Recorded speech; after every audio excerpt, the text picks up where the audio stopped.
Hi everyone, welcome to the Quipster Film Review Podcast. My name is Vince Leo. I am the film critic for the website Quipster.net. I thank you so much for listening. I do hope that you enjoy this review. If you do, I do encourage you to go to my website and check out over 3,800 written reviews. I've been doing film reviews since 1996. Read them all anytime at Quipster.net. QWIPSTER.net. Today I'm going to be looking at a documentary called Lo and Behold, Reveries of the Connected World. It's by Werner Herzog, who narrates the film. It's a PG-13 rated film because of brief, strong language and some thematic elements. The film features such notable people in the world of technology like Kevin Mitnick, the very famous hacker Elon Musk, who has been doing some space exploration, and a lot of stellar intellectuals in the world of technology, and also some people who share their personal anecdotes as well. Werner Herzog, of course, the filmmaker and documentarian, he is continuing here his fascination with the current state of the planet Earth and its inhabitants with his film. This documentary seeks to show how the internet has changed the way that human beings live and perceive one another. We have these advancements in technology that has been of great benefit to us all, but at the same time, it's also been a source of pain and angst for many others. Werner Herzog, he directs and narrates the piece, and he offers these reveries, or these daydreams and musings, in bite-sized vignettes. He starts with the origin of the internet in this very small laboratory on the UCLA campus. It was, the first transmission from computer to computer back in 1969, from UCLA to Stanford. The reason why the film is called Lo and Behold is because that first transmission, the people controlling the computer in LA wanted to just type the word log in order to connect the computer to the one in Stanford. And first they typed the L and then the O, and then the computer crashed when the G was pressed, which means the very first transmission was the word lo. And so Lo and Behold, it became the title for this film. The film does continue on with a variety of subjects, all of them related to internet or the technology in some form or fashion, ultimately going all the way to the possible future for humanity in potential settlements in space beyond Earth. Werner Herzog, as I mentioned, is globe-hopping around the world in order to interview these wide variety of subjects. We get well-known industry pioneers and players who've promoted this technology that we're all connected to.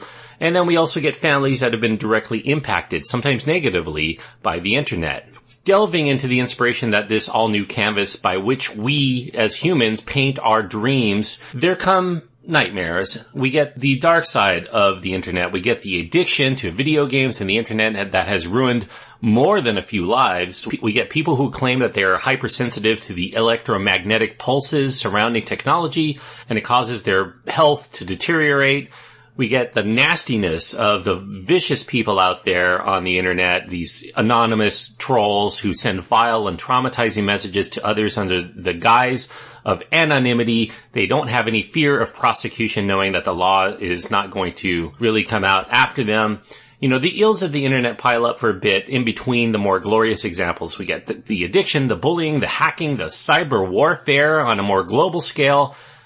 Those are just some of the avenues that are explored on the dark side, but they still remain personal enough in their stories to give us pause about the wonder of technology to make the world free of troubles, because humans are inherently a mix of both good and bad, and unfortunately the internet, because people's activities are often shielded, bring out a lot of the worst parts of humanity, unfortunately. It's almost a given to state that this is all presented in a gorgeous and fascinating way, because this is a film by Werner Herzog, who does gorgeous and fascinating like no others. He always seems to know just how to frame his subjects in the ways in which their stories will enhance their individual lives and opinions. For instance, he stops by this small off-the-grid community in the Appalachian Mountains to observe what they do when they can't be on the internet. What they've done for centuries, really. They dance, they sing, they play music, they tell stories, and none of it involves any form of activity using a computer or cell phone or tablet or any of that stuff. Herzog also interviews this grief-stricken family whose gruesome photos of a beloved daughter and sister decapitated in a car accident, they were unfortunately leaked, and then they ended up being published all over the internet, perhaps seen and shared by millions of sick people, including unfortunately someone out there who decided to send those photos to the girl's father and then further harass them in ways that are actually too disturbing for even Werner Herzog to ask them to bother rehashing. The curious thing about their scenes is that there's these fresh baked goods that frame them in the foreground, and it's kind of odd and surreal in its fashion, but I guess they're there to show that this is a family that's trying to give the semblance of normalcy, even though the tragedy and the subsequent evil acts toward them. For instance, the mother calls the internet the manifestation of the Antichrist, which is very provocative to say, but if you think about it, really, it causes some of the most evil deep within humanity to come out. Certainly a lot of people would not do some of the things that they would do if they didn't have that anonymity. You know, you couldn't see somebody walking up to the father and actually handing him the photos, knowing that he could very well sue or take matters into his own hands. It's easy to wreck the lives of others and really perceive no consequences out, causing a lot of daily pain to the families who have incurred such tragedies. Although there may not be an overall point to make within Lo and Behold to suggest that Werner Herzog has something in mind that he wishes to take away with this. They're connected vignettes because they all center around the world of the internet and technology and how it's shaped our hopes and our fears and our dreams and our nightmares. This documentary really does not have one particular subject. In fact, any one of these subjects could have been its own documentary and probably has been at some time or another. But just looking at this totality, these little mind droppings that Herzog puts in here, it remains fascinating as this snapshot of our current state of increasing dependence on the internet, how it's shaped both individuals as well as societies, and the dreams and the fears that we all share regarding our future in terms of the sophistication by which the internet has developed and in which we became so dependent on it that we could experience a very dark and tumultuous time if it were all to stop functioning one day. A lot of the history of what we do in the last 10, 15, 20 years is right there on the internet. People share it on Wikipedia. All of our pictures, our correspondences, all of our recorded history. We're becoming more and more dependent on putting that on the internet, and it could just go away in a snap if it's not recorded somewhere.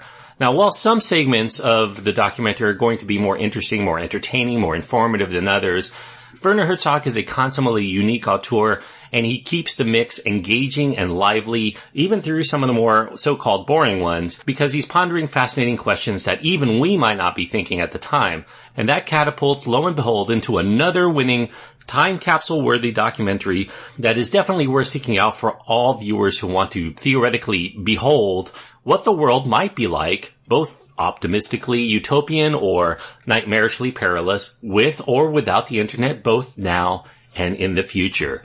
I really liked, Lo and Behold, Reveries of the Connected World, and I'm going to give it 3.5 stars out of 4. 3.5 stars on my scale means that I think that this is a good movie, and it is definitely worth seeking out if you are at all interested in the subject matter or just enjoy the films of Werner Herzog. It definitely is a documentary unlike any other, made by a filmmaker unlike any other, and I highly recommend it. 3.5 stars out of 4. Lo and Behold, look for it. It's in limited release around the country, and it's also on VOD, so you can check it out today if you want to. Before I go, I do want to encourage you to click the subscribe button if you haven't done so already, and you'll continue to get my podcast downloaded into your podcast player throughout the rest of this year and beyond. And also, if you've been listening a while and you want to support the show, you can do so by either going to iTunes and leaving a review, or you can go to patreon.com/Quipster and leaving a donation. And if you do leave a donation, let me know if you want me to review a film for you, and I will go ahead and do so if you want to sponsor the show for as little as $1 a month. I do 15 to 20 reviews every month. It's just pennies for each episode. You can find my contact information too at quipster.net, QWIPSTER.net.